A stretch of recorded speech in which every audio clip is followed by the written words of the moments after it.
Hi, I'm Paul Battaglia, and this is section 7.2. The great thing about section 7.2 is it gives students a little insight into a new integration technique that they haven't seen before. So the emphasis here won't just be on how to do it, but when to do it. So the essential question we're going to have students answer at the end of section 7.2 is, what is integration by parts and when is it used? Now, that being said, it will also help you attend to mathematical practice number 6, attending to precision in our calculations and using the correct notation and being fluent with that notation. So with the first few examples that are presented in the text, I would suggest having your students not only work them out, and maybe you working through a couple of them with the students. However, then I'd like the students to derive their answer, just so they can check and see that they get the original integrand. Remember, this is a new process for them. So if they can try and make that connection between integration and differentiation, it might go a long way. Now, there's a nice little acronym we use because the entire process of integration by parts does get a little convoluted. So my students ordinarily would obviously go with the typical way of expressing the parts formula, uv minus the integral of v du. But that gets, like I said, a little convoluted. So the struggle sometimes is, how do I pick the correct choices for u and for dv? And so here's what I would like to tell students. dv, you're looking for the function that you feel is most easily integrable. And u is hopefully a common function that we can derive quite easily. So let's get to that acronym. L-I-A-T-E, liate.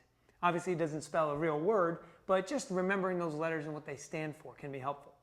L stands for a logarithmic function. These are things we would like to choose for u, and it's more of like a hierarchy. So if we can get a logarithmic function, we would choose that first.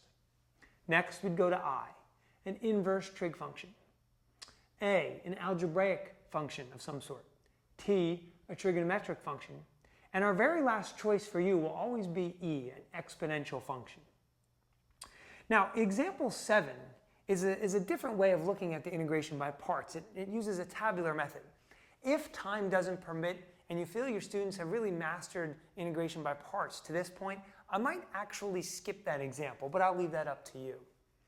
You know, the most common mistake I see when students complete this process is actually messing up the fundamental theorem of calculus within the calculation.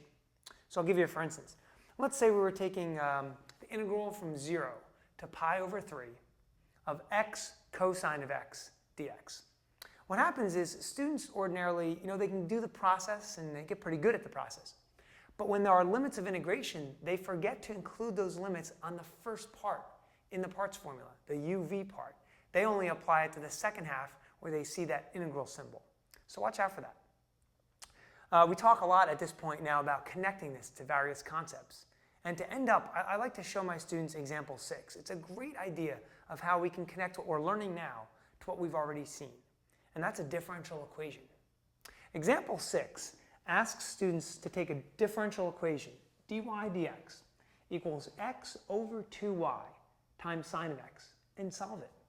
Not only do we have to solve this using a separable differential equation method, but within the solution process, we're going to have to use integration by parts.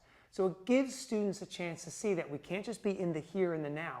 We have to always be cognizant of things that we've seen in the past. And this is the kind of thinking that we need students to do overall, on a deeper level.